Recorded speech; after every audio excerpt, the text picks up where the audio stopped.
बच्चों, कहानी को थोड़ा सा आगे बढ़ाते हैं। जैसे मैंने कहा था कि हम लोग अगली यूनिट उड़ा देंगे आज, और वो है पॉलीमर्स। ठीक है, चल जानते हैं पॉलीमर्स क्या है। Polymers a high molecular mass substance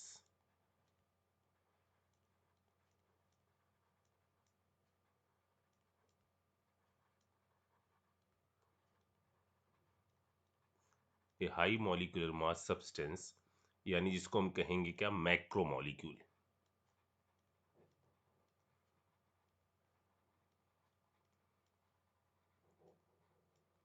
ठीक है, a large molecular mass substance having many repeating unit या repetitive unit is called polymer.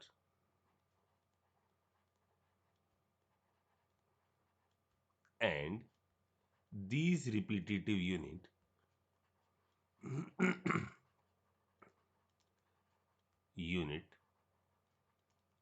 are called monomers. Are called monomers.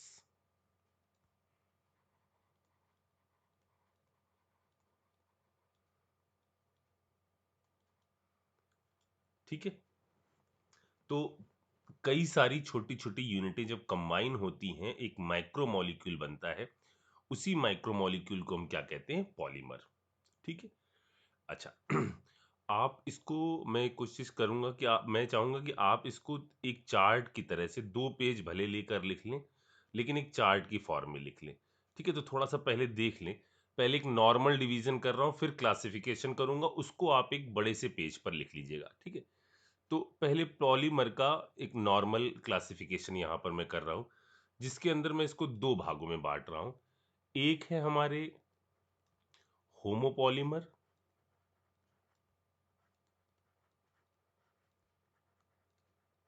ठीक है, और दूसरे हमारे कोपॉलीमर।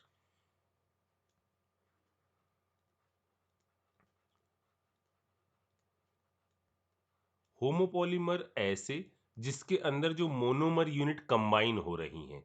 जैसे इसका एग्जांपल मैं लेता हूं, CH2 डबल बॉन्ड CH2, इसके N मॉलिक्यूल कंबाइन होकर बना रहे हैं इस चीज को, CH CH2 CH2, ऐसे ऐसे, और होल N। ठीक है, इसको हम कह रहे हैं कि ये हमारा मॉलिक्यूल है इथीन। ये क्या है, polythene.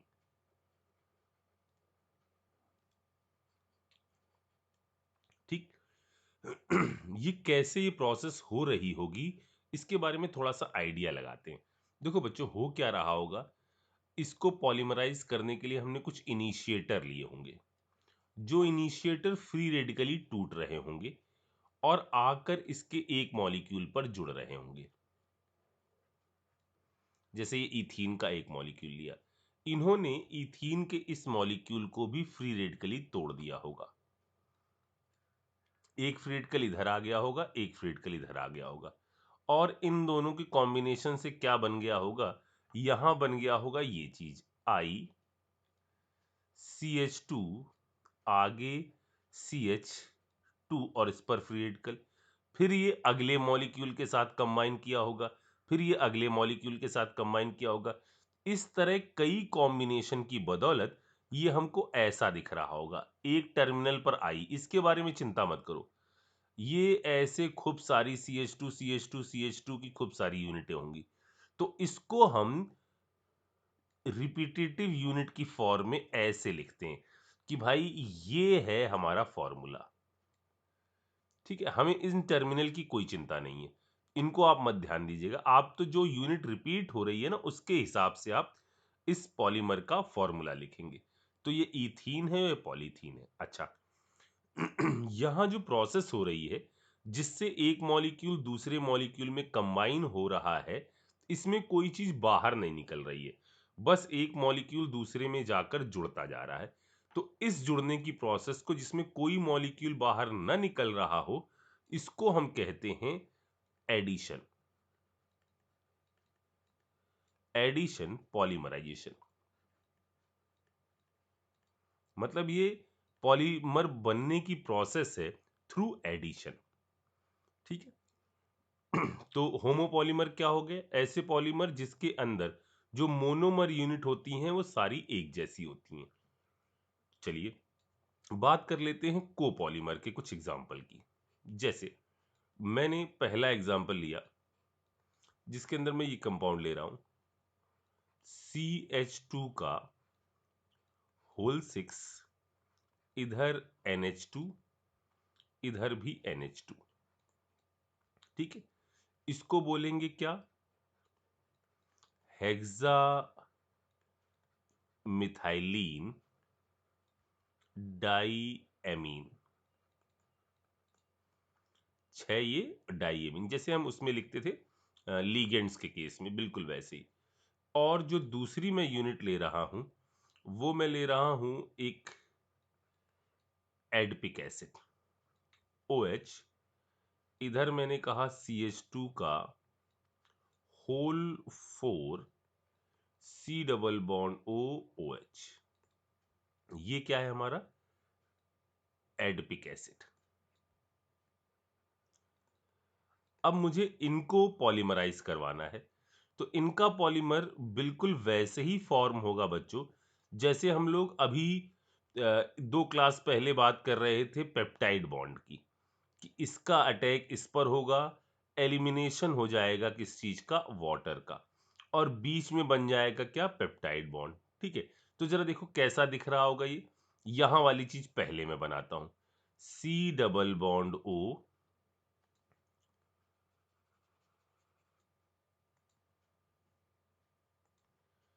C double bond O, water eliminate हो गया, इधर क्या आ गया? NH, ये वाला। इधर क्या चल रहा है? CH2 का whole 4 C double bond O। अभी रुक जाते हैं, अब इधर बढ़ते हैं। CH2 का होल 6, इधर कर देते हैं NH। अब देखो इसके आगे फिर NH आकर जुड़ रहा होगा, तो अपन करते क्या है, ऐसे करके यहां से कह देते हैं कि ये हमारी है रिपीटिंग यूनिट। क्योंकि देखो इसके बाद फिर से ये आकर इस पर जुड़ रहा होगा, यानी इसके आगे क्या होगा? फिर से C डबल बॉन्ड O वाला, ये वाला। तो इसको हमने इस तरह से लिख दिया कि आगे NH आ रहा, यहां ब्लॉक कर दिया, यहां ब्लॉक कर दिया, ये रिपीटिंग यूनिट है। ठीक है, इस रिपीटिंग यूनिट का जो नाम है, इस पॉलीमर का जो नाम है, वो है नायलॉन 6। 6 ये बता रहा है कि इसके अंदर नंबर ऑफ कार्बन कितने हैं, और इसके अंदर टोटल नंबर ऑफ कार्बन कितने हैं। ठीक है, इसी तरह एक एग्जांपल इसका और ले लेते हैं। अगला जो एग्जांपल है वो पहले तो हमने यही ले लिया, यानी हेक्सामेथिलीन डाईएमीन।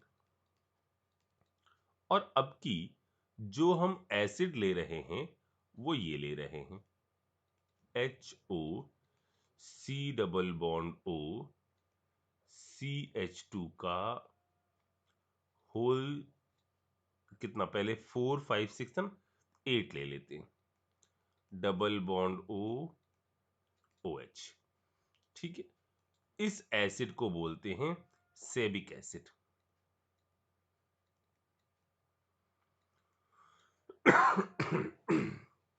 सेम तरीके से पॉलीमराइजेशन होगा, और यहां से जो पॉलीमर बनेगा उसका नाम क्या होगा? नायलॉन 610। ठीक है। अब मैं इसके बाद आपको बिल्कुल चार्ट फॉर्म में लिखना है, लेकिन एक चीज और मैं पहले यहां बता दूं। देखो यहां जो पॉलीमराइजेशन हुआ है, इस पॉलीमराइजेशन के दौरान आपका क्या हो रहा है? कुछ मॉलिक्यूल्स पॉलीमर बनने के दौरान बाहर निकल रहे हैं। पॉलीमराइजेशन की इस प्रोसेस को, जिसके अंदर कुछ मॉलिक्यूल्स बाहर निकल जाते हैं, इसको हम क्या नाम देते हैं? कंडेंसेशन। तो ये जो तरीका है वो है कंडेंसेशन पॉलीमराइजेशन का। तो homopolymer, copolymer, addition polymer, condensation polymer, ये क्लियर हो गया। ठीक है। अच्छा, अब मैं यहां आगे क्लासिफिकेशन करता हूं।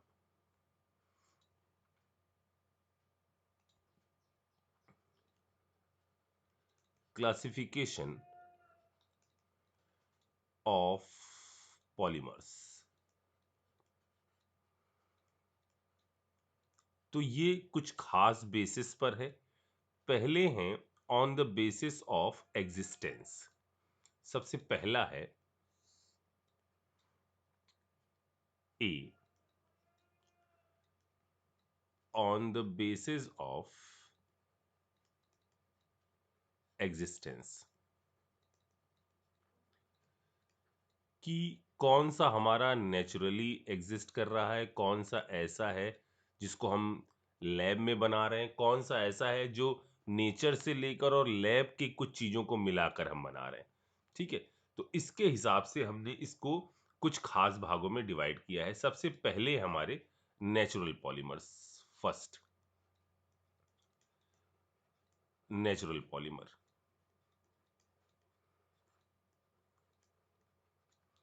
अच्छा, अब इन नेचुरल पॉलीमर में कई सारी चीजें हम लोग ने पहले पढ़ी हुई हैं। जैसे इसमें मैं आपसे कहूं कि क्या आप इसके बारे में जानते हैं? स्टार्च। तो यहां मैं पॉलीमर का नाम और इधर मोनोमर यूनिट लिखूंगा। पहला है स्टार्च, दूसरा है सेल्यूलोज, तीसरा है प्रोटीन, चौथा है आपका नेचुरल रबर।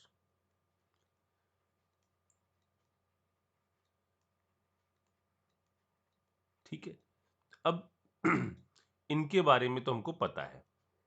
स्टार्च की मोनोमर यूनिट है अल्फा डी ग्लूकोज, यही पूछी जाएंगी आपसे। सेल्यूलोज की मोनोमर यूनिट है बीटा डी ग्लूकोज। ठीक है, प्रोटीन की जो मोनोमर यूनिट है ये आपकी है क्या? Amino acid. Amino acid. Natural rubber की जो मोनोमर यूनिट है उसको हम बोलते हैं आपका आइसोप्रीन।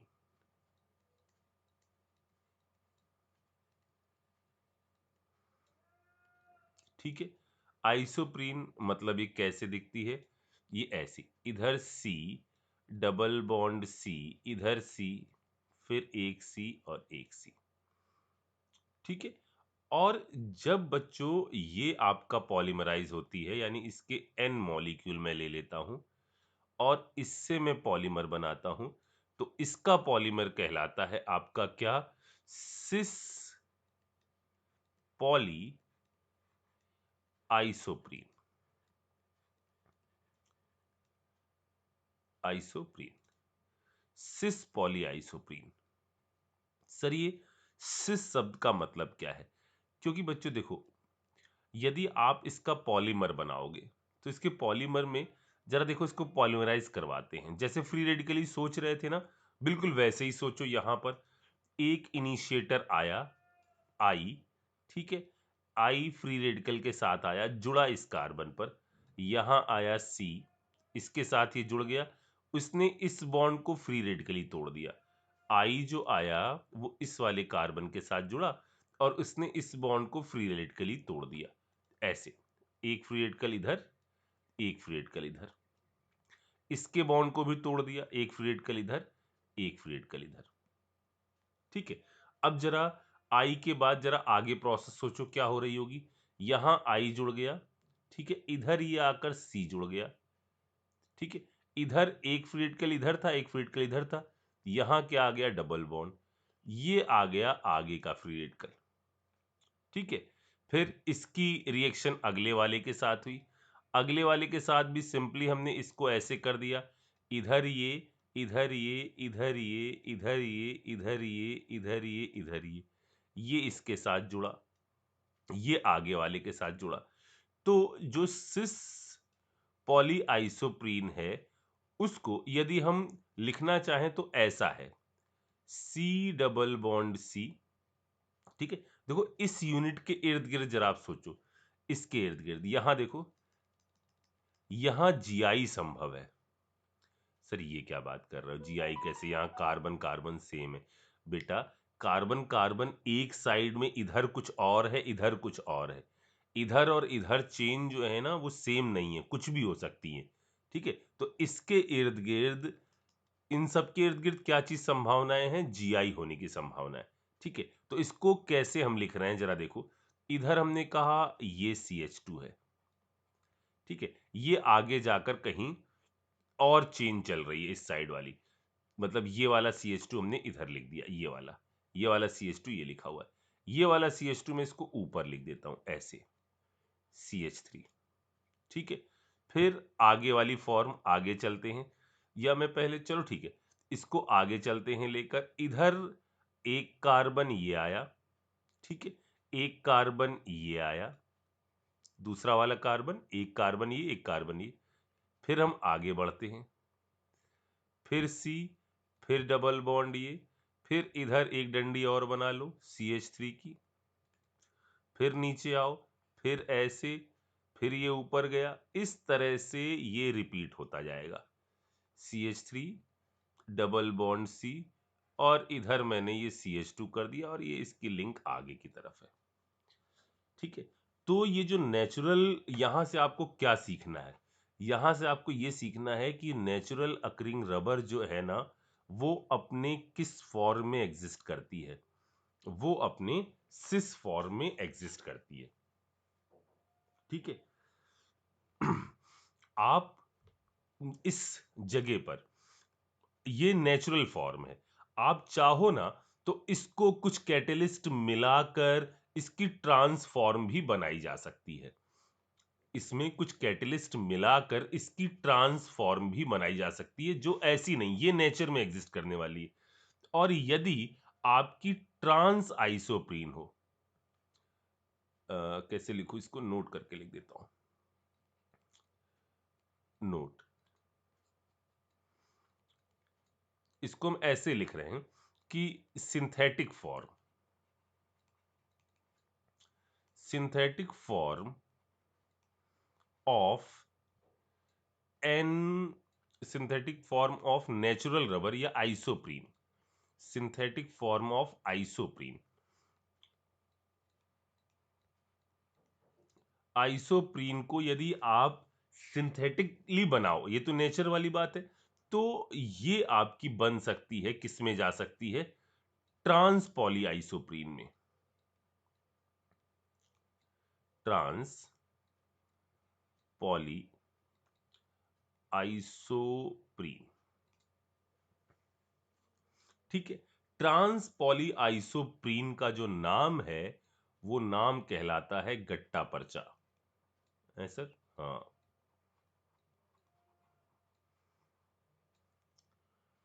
अब इस पर क्वेश्चन अगर एडवांस में मान लो खुदा न खास्ता आपसे पूछा जाएगा, तो ये पूछेंगे कि नेचुरल रबर पर यदि मैं ओजोनोलिसिस करवाऊं, इस पर यदि मैं रिएक्शन कराऊं ओजोनोलिसिस की ऐसी, तो इनमें क्या चीज फॉर्म होगी, तो चार ऑप्शन आपको दे देंगे। आपको क्वेश्चन ये बताना है कि क्या इसके अंदर ये चीज फॉर्म हो पाएगी, CH3 C double bond O, CH2 C double bond OH, क्या ये चीज फॉर्म हो सकती है,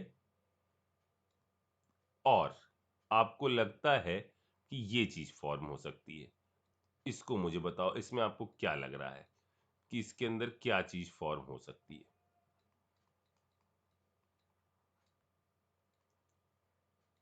ठीक है, तो ये यहां पर एक ये चीज हमें समझ में आ गई। अब मैं इसमें थोड़ा सा आगे चलता हूं। ठीक है, अच्छा, आगे चलने से पहले यहां इस रबर के बारे में एक पॉइंट मैं आपको और लिखवा दूं। ये नोट का कह देता हूं मैं पहला पॉइंट।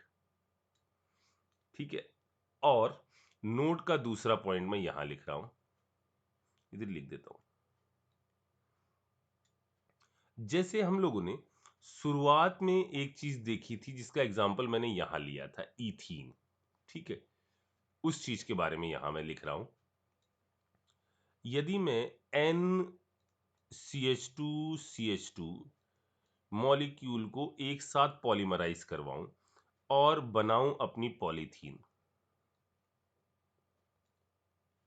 ठीक है, ऐसा, इस टाइप की चीज। ठीक है, तो ये पॉलीथीन दो फॉर्म में एग्जिस्ट करती है। पहली फॉर्म जिसको हम कहते हैं LDP, यानी low density polythene. Low density polythene, ये हाईली ब्रांच होती है। इसके अंदर बहुत सारी इधर उधर ब्रांचेस निकली रहती हैं। मतलब जब यूनिटें कंबाइन होती हैं तो मे भी किसी फ्री रेडिकल से ऊपर जुड़ी हो, इधर जुड़ी हो, तो ये कहलाती है लो डेंसिटी पॉलीथीन। और इसका एक दूसरा वर्जन है जिसको हम कहते हैं HDP, यानी high density polythene. High density polythene, ये हाई डेंसिटी पॉलीथीन जो है, ये बनाई जाती है एक खास कैटेलिस्ट की प्रेजेंस में। ये जो हाई डेंसिटी पॉलीथीन है ना, ये बनाई जाती है खास कैटेलिस्ट की प्रेजेंस में। और जो कैटेलिस्ट होता है वो होता है जिंगलर नाटा कैटेलिस्ट, जो है क्या, AlCH3 का होल थ्राइस प्लस TiCl4। ठीक है, तो इसकी क्वालिटी इससे थोड़ी अच्छी होती है। तो जिंगलर नाटा कैटेलिस्ट की प्रेजेंस में क्या बनती है, HDP बनती है। ठीक है, अब हम आगे बढ़ते हैं, अगले टाइप के पॉलीमर को देखते हैं, जो है हमारा, हमने इसमें हेडिंग क्या डाली थी, ए, नहीं फर्स्ट, सेकंड चलते हैं। सेकंड है हमारे सिंथेटिक पॉलीमर।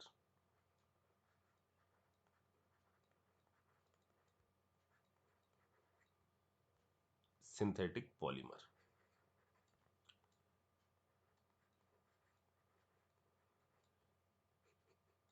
यानी जिनको हम लैब में बना रहे हैं, जो नेचर में नहीं मिल रहे। ठीक है, इसके अंदर एक तो जैसे आ गया आपका इस टाइप से इथीन वाला मॉलिक्यूल हो गया जो आप बना रहे हो। ठीक है, जैसे इसमें क्या क्या है, जैसे पहला हम लिख देते हैं क्या, पॉलीथीन, पॉलीइथीन, जिसकी मोनोमर यूनिट है क्या चीज, CH2 डबल बॉन्ड CH2। ठीक है, पॉलीथीन। या मैं बात कर रहा हूं सेकंड की, जिसको मैं कह रहा हूं PVC। PVC बोलो तो पॉलीविनाइल क्लोराइड। तो इसकी मोनोमर यूनिट क्या होगी बच्चों, विनाइल क्लोराइड। ये है विनाइल। ठीक है, और यदि ये कई सारे कंबाइन हो जाएं तो इनसे क्या चीज बनेगी, पॉलीविनाइल क्लोराइड। जैसे ये मोनोमर यूनिट है और इसके N मॉलिक्यूल जब कंबाइन हो जाएंगे तो इससे जो चीज बनेगी, बिल्कुल वैसे ही सोचना है। आई जाके इधर मिला, ठीक है, इधर मिला, ये इसका हेड बन गया, इसके हेड को दूसरे वाले की टेल पर टकराना है और आपका कुछ ऐसा पॉलीमर बना देना है, CH2, यहां जुड़ा I। ठीक है, फिर यहां आया Cl, इधर आया फ्री रेडिकल, ये दूसरे के साथ जाकर अटैच हो रहा है, डबल बॉन्ड दूसरे के साथ जाकर अटैच हो रहा है, ये ऐसा, ये ऐसा, इसका अटैक हुआ इस पर, इसका हेड इसकी टेल पर टकरा रहा है, फिर से इधर। ठीक है, तो इस तरह से करते करते आपका क्या चीज जनरेट हुई है, पॉलीविनाइल क्लोराइड जनरेट हुआ है। कैसा होगा इसका स्ट्रक्चर, देखो यही होगी इसकी monomer unit, CH2 C Cl, इधर इधर होल N। आ रही बात समझ में? तीसरा है हमारे टेफ्लॉन, तीसरे हैं हमारे टेफ्लॉन।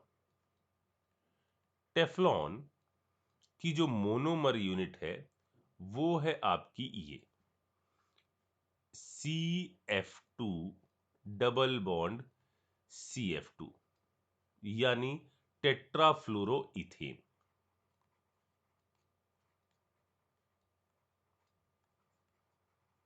टेट्राफ्लोरोइथीन, ठीक है।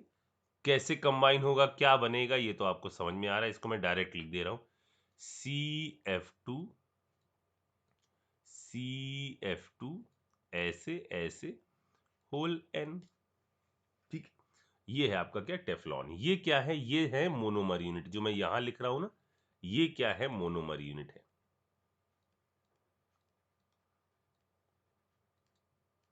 अच्छा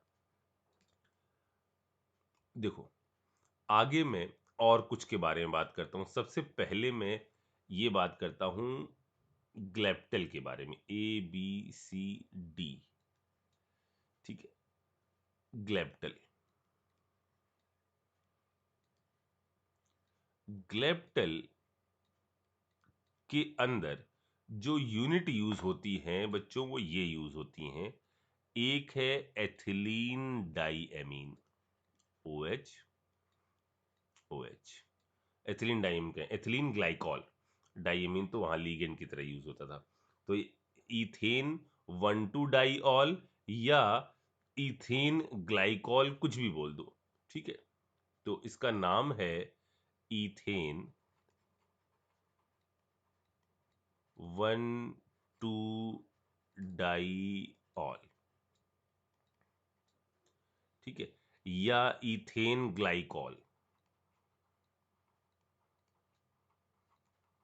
या सिंपली ग्लाइकॉल, कुछ तो भी, ठीक है ना। CH2OH या इथिलीन ग्लाइकॉल या इथिलीन डाइऑल, कुछ तो भी यहां पर इसमें आप टर्म यूज कर सकते हो, ठीक है। जैसे दूसरे वाले में एक तो ये ले लो इथेन 1,2-डाइऑल, और दूसरे वाले में आप लेते हो आपका पढ़ा हुआ, अभी शायद पिछले एपिसोड में आपने देखा है, डेक्रॉन में दूसरा यूज होता है, इसमें यूज होता है आपका पिथैलिक एसिड। पिथैलिक एसिड मतलब क्या, सीधा बनाता हूं, पहचान में आ जाएगा आपको। अभी देखी ना पिछले एपिसोड में गैब्रियल पैथेलामाइड, तो ये है आपका पिथैलिक एसिड।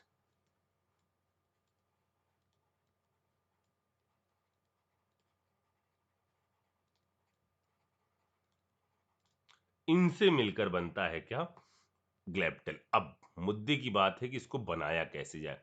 पहले तो यहां क्या होगा, पॉलीमराइजेशन जो होगा वो कंडेंसेशन वाला होगा, ठीक है। तो चलो मैं इसको ऐसे लिख रहा हूं, इधर मैंने ये यूनिट लगा दी, C डबल बॉन्ड OOH, ठीक है, C डबल बॉन्ड OOH, और यहां मैं ला रहा हूं वॉट, ये वाला एल्कोहल का मॉलिक्यूल CH2OH, इधर OH, ठीक है। दोनों को ऐड करते हैं और दोनों से भगा देते हैं बाहर वाटर, ठीक है। एल्कोहल और एसिड एक साथ कंबाइन होंगे तो क्या बन जाएगा, ईस्टर का मॉलिक्यूल बन जाएगा, ठीक है। तो कैसा दिख रहा होगा जरा देखते हैं, इधर ये ऐसा, इधर C डबल बॉन्ड O, ठीक है, इधर आ जाएगा CH2, अब जरा इधर रुकते हैं, C डबल बॉन्ड O। अब मैंने क्या कहा कि इधर मैं C डबल बॉन्ड O पर रोक देता हूं, तो इधर मुझे क्या करना पड़ेगा, एक O बनाना पड़ेगा। इधर मैं ये करता हूं, इसको ऐसा करता हूं, इसको ऐसा करता हूं, इसका होल एन कर देता हूं। ये रिपीटेटिव यूनिट है। समझ में आया? देखो यहां क्या होगा, इधर वाटर निकला तो इधर O आ गया। अब अगला भी तो वाटर जाकर इस पर अटैक करेगा, तो इधर क्या होगा, इधर वाले का हमने OH हटा दिया, क्योंकि यहां से OH हटेगा O ही तो जुड़ेगा, इधर O ले लिया, ये O इधर से कंटिन्यू हो जाएगा। ठीक है ना? तो ये है हमारा क्या, ग्लेप्टल। तो मोनोमर यूनिट आपको याद रखनी है ग्लेप्टल की, ये एक डाईऑल और फिथैलिक एसिड का कॉम्बिनेशन है। अगला ई जो है हमारा, वो है डेक्रॉन। देखो बच्चों, आईआईटी वाले करते क्या है, इसका नाम डेक्रॉन है या इसी को कहते हैं, और टेरिलीन। एडवांस वाले क्या करते हैं, इस चैप्टर से सवाल नहीं उठाते, वो प्रोसेस ऐसे चालू करते हैं कि डेक्रॉन की जो मोनोमर यूनिट है उसमें एथिलीन ग्लाइकॉल या एथेन ग्लाइकॉल के अलावा जो मॉलिक्यूल है उस पर यदि अमोनिया की रिएक्शन करवाई जाए और स्ट्रॉन्ग हीटिंग करी जाए और फिर उसकी रिएक्शन आरएक्स से कराई जाए तो क्या होगा। तो आपको सब कुछ पता है लेकिन आपको इसकी मोनोमर यूनिट पता नहीं है ना, तो आप आगे बढ़ नहीं पाओगे। ठीक है, तो डेक्रॉन या टेरिलिन, इसके अंदर कैटेलिस्ट एक यूज होता है इस प्रोसेस के अंदर। वो कैटेलिस्ट होता है जिंक एसीटेट, जिंक एसीटेट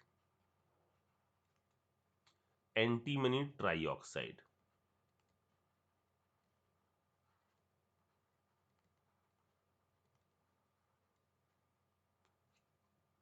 इसके फॉर्मेशन के लिए, ठीक है, अभी भी जो हमारे पास यूनिट्स हैं वो यही है, CH2 इधर OH। ठीक है, ये यही वाली यूनिट है, लेकिन दूसरे साइड में जो यूनिट है ना वो चेंज हो गई है। ये आपका क्या है, इसका नाम इथेन 1,2 डाईऑल या एथिलीन ग्लाइकॉल। इथेन ग्लाइकॉल नहीं, एथिलीन कर लो, क्योंकि ग्लाइकॉल अपने आप ही में ऐसा है, तो इथिलीन ग्लाइकॉल कर लेते हैं इसको। इसको कर लेते हैं एथिलीन ग्लाइकॉल। तो ये भी आपका इसी के साथ इथेन 1,2 डाईऑल, बट अब यूज होता है क्या पता है, टेरीपेथैलिक एसिड। टेरीपेथैलिक एसिड मतलब जो COOH है वो एक दूसरे के रिस्पेक्ट में टेट्रा पोजीशन पर है, 1,4 वाली पोजीशन पर है। ठीक है, तो ये है आपका क्या, टेरीपेथैलिक एसिड, इसका यूज होगा। किस टाइप से इसका पॉलीमर बनेगा, इसमें अब मुझे नहीं लगता कि आपको कोई दिक्कत होगी, जरा इसको बनाने की कोशिश करना। मैं इसको डायरेक्ट आपको दिखा रहा हूं कैसा होगा। इधर ये होगा, इधर डबल बॉन्ड होगा, O होगा, फिर एक कार्बन एक O, थांबा, C double bond O N। ठीक है, ये होगा हमारा क्या, ये होगा डेक्रॉन। ठीक है, ऐसे ही मैं एक दो के बारे में और इंफॉर्मेशन देता हूं। इसकी जो फॉर्मेशन के बारे में बात है ये हम लोग इसके बाद बात करेंगे, ये आपको सिर्फ मैं मोनोमर यूनिट लिखवा दे रहा हूं। इसमें मैं बात कर रहा हूं बेकेलाइट की। बेकेलाइट हमारा होता क्या है, ये इसकी मोनोमर यूनिट है दो चीजों का कॉम्बिनेशन, फिनॉल और फॉर्मेल्डिहाइड का। ये है दो चीजों का कॉम्बिनेशन, एक है आपकी क्या, फिनॉल, और दूसरा है क्या, फॉर्मेल्डिहाइड। एसिड या बेस कैटेलाइज्ड रिएक्शन होती है, इसके बारे में जब हम सिंथेसिस के बारे में बात करेंगे तो उस वक्त इसके बारे में जानेंगे। एक ये है, और एक है हमारा जिसको हम कहते हैं melamine. Melamine and form aldehyde resin, ये है इसका पूरा नाम, मेलामाइन के अंदर जब कुछ अमाउंट में मिला दिया जाता है फॉर्मेल्डिहाइड तो बनता है मेलामाइन फॉर्मेल्डिहाइड रेजिन। मेलामाइन क्या है? मेलामाइन ये वाला है, N, फिर इधर N, फिर इधर N, फिर ये इधर इधर इधर NH2 NH2 ऐसा ऐसा ऐसा ऐसा, ठीक है। और दूसरा आपका फॉर्मेल्डिहाइड। कुछ साल पहले ये पूछा गया था कि इसके अंदर कितने लोन पेयर हैं, कितने इलेक्ट्रॉन्स हैं जो रेजोनेंस कर रहे हैं, इसके बारे में पूछा गया था, ठीक है। इनसे बनता है मेलामाइन फॉर्मेल्डिहाइड रेजिन, ठीक है।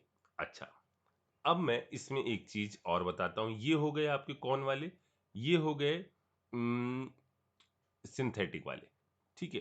सेमी सिंथेटिक के बारे में बात करते हैं। सेमी सिंथेटिक वाले में हमारे आते हैं, ये अलग तीसरी हेडिंग चल रही, तीसरी आ गई, ठीक है। थर्ड है हमारे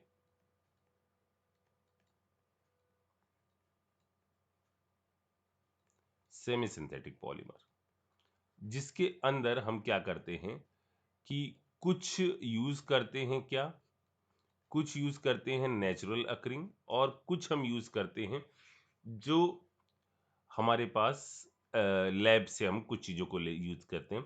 तो इसमें हम बनाते हैं किस किस के कॉम्बिनेशन से? सेलुलोज और एसीटेट एक साथ कंबाइन कर देते हैं और इससे एक पॉलीमर जनरेट करते हैं। ये दो ही अपने पास हैं लिखे हुए, और एक है सेलुलोज और नाइट्रेट के कॉम्बिनेशन से अपन एक पॉलीमर जनरेट करते हैं। इसको कैसे याद रखो? इसको ऐसे याद रखो, CAN, कैन याद है? तो सेलुलोज और एसीटेट का कॉम्बिनेशन और सेलुलोज और नाइट्रेट का कॉम्बिनेशन, ठीक है। अच्छा बच्चों, एक चीज और, यहां पर एक चीज और बता दूं मैं, GH, एक चीज और बता देता हूं, और वो है हमारा कैप्रोलैक्टम। कैप्रोलैक्टम, कैप्रोलैक्टम जो है वो मोनोमर यूनिट है। कैप्रोलैक्टम क्या है? मोनोमर यूनिट है, मतलब मोनोमर नहीं, कैप्रोलैक्टम को जब हम हल्का सा वाटर मिलाकर हीट करते हैं तो जो यूनिट बनती है उसको हम मोनोमर यूनिट कहते हैं। कैप्रोलैक्टम पर when we add water, when we add water and इसको हम क्या करते हैं? हीट करते हैं, तो हमारे सामने एक चीज होती है। क्या है ये कैप्रोलैक्टम? ये हम लोग ने पढ़ा था कि जैसे N, C double bond O, एक के बाद इसके बाद 5 होने चाहिए, 1 2 3 4 और 5, ये हमारा है कैप्रोलैक्टम। इस पर यदि आप करवा दो हाइड्रोलिसिस, पहले वाटर मिला दो, ये ब्रेक कर जाए, इससे बनता है हमारा क्या? ये कंपाउंड देखो, C double bond O OH, फिर इधर क्या आ जाता है? NH2, एक साइड में क्या आ गया? एक साइड में पहले आ गया CH2, 1 2 3 4 5, इसका होल 5 और NH2, ठीक है। ये जब यूनिट्स कंबाइन होंगी, ये जब यूनिट्स कंबाइन होंगी तो क्या बनेगा? तो हमारा ये बनेगा C डबल बॉन्ड O, मतलब कैप्रोलैक्टम से ही बन रहा है, इस पे हाइड्रोलिसिस करी ये बना, और उसके बाद आगे हमने इसको हीट कर दिया तो ये चीज बन रही है। यहां इससे बनेगा क्या? CH2 का होल 5, इधर मैंने कहा NH, ये कर दिया, ये कर दिया, ये होल N, ये कहलाएगा क्या? ये कहलाएगा नायलॉन 6। आपके लिए क्वेश्चन है कि यदि, इसको सोचिए जरा सा, यदि हम ग्लाइसाइन को हीट करें, आपके लिए क्वेश्चन ये है कि यदि हम एमिनो एसिड ग्लाइसाइन को हीट करें तो क्या बनने वाला जो आपका पॉलीमर है वो क्या नायलॉन 2 होगा? मैंने नाम सही लिखा हुआ है, सोचिए। ठीक है, चलिए इसको निपटाइए, फिर इसको हम आगे बढ़ते हैं। नाम देखिए इनके।